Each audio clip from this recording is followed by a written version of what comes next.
It was a fine morning in May of 1862.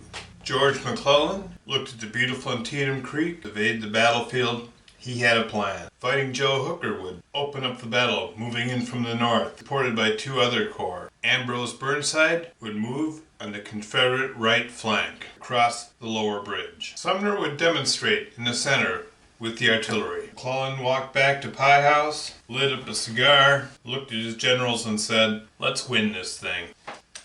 John Porter, the Lion of Antietam, lets out a roar and brings his corps forward. Not to be outdone, Mansfield crosses the ford and crosses the hill to his left. The artillery loggers bring the artillery into position. From the hill opposite Mansfield's hill, Jackson's artillery opens up. Greene's division is driven back, sweeping the artillery with it. Burnside advances. Pleasanton begins moving around the Union right flank.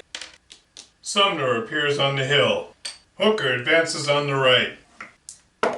Longstreet's artillery fires at the Union concentration on the hill, driving back many of the Greene troops.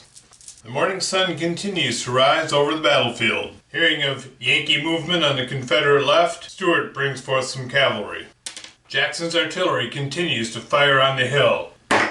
All the Union troops have fallen back in confusion. Hooker opens the assault. Burnside reorganizes his troops and charges across the bridge. Pleasanton continues moving the cavalry around the right. John Porter charges into the West Wood with his entire corps. Wanted to keep the momentum going, McClellan unpacks bags in the north. Although the artillery is driven off the hill at terrible cost, Burnside's crossing attempt fails. John Porter's glorious attack was driven back by Jackson's Iron Brigade in the West Woods.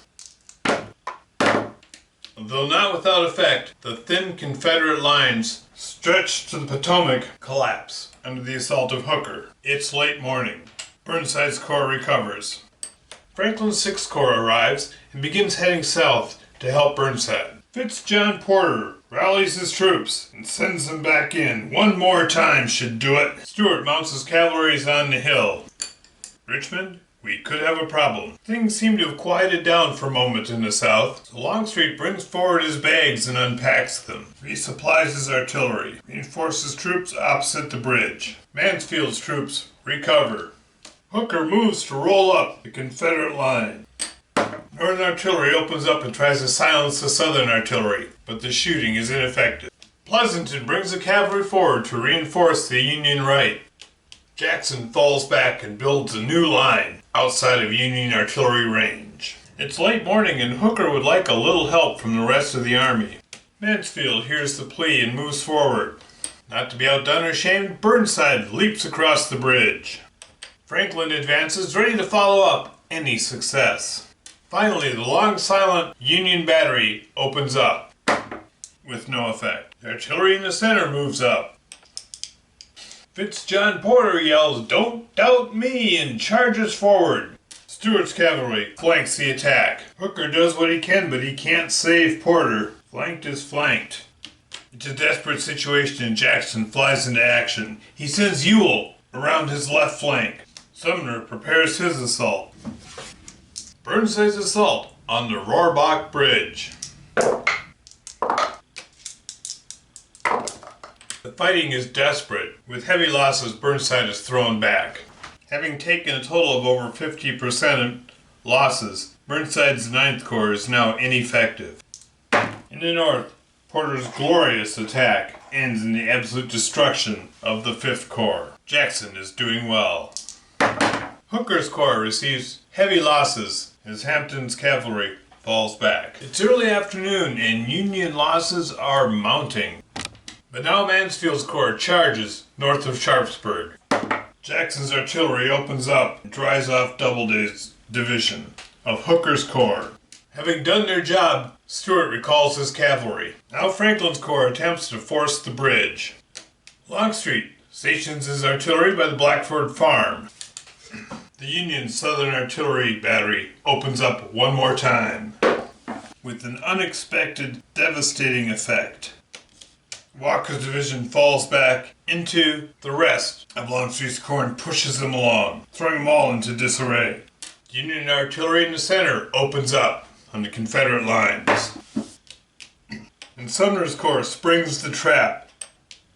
Pleasanton's cavalry moves forward on the right flank. And Burnside sends his last division, Sturgis Division, across the Antietam into the chaos of the southern line. Hooker reforms along the west woods. An hour ago I'd have said the South had it all in hand. Suddenly, everything has changed. And Hood falls back amongst the mess with his Texans, but Franklin's Sixth Corps is nowhere to be seen. Amidst all the confusion, almost unannounced, A.P. Hill's Corps arrives at the final moment. Maybe they can restore the collapse of the southern side. And in continuing grievous southern losses, Mansfield pushes D.H. Hill's division back. What happened to the southern line? It's mid-afternoon. Pleasanton's cavalry attacks on the Union right. Mansfield keeps the pressure up. Hooker comes alive. Longstreet's troops rally around the bags. Sumner's troops drive on. Stuart pulls the cavalry back. Burnside does what he can in the south. Union artillery on the hill spots the southern artillery, causing a little damage. Union battery shell Sharpsburg, disrupting Lee's coffee. A.P. Hill's division bites into the Union left.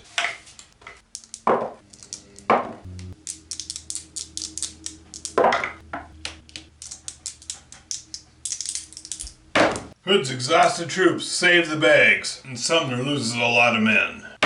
D.H. Hill's men fight to absolute exhaustion, but destroy Williams' division. In one of those defining moments, the Union Army has taken over 50% casualties. Maybe it was the sudden arrival of A.P. Hill's Corps and the heroic defense of the baggage train in the south by Hood's Texans. But the Union Army collapses. There is so much death and destruction, so much lost. They have nothing left to fight with. Lee has won Antietam. Good game.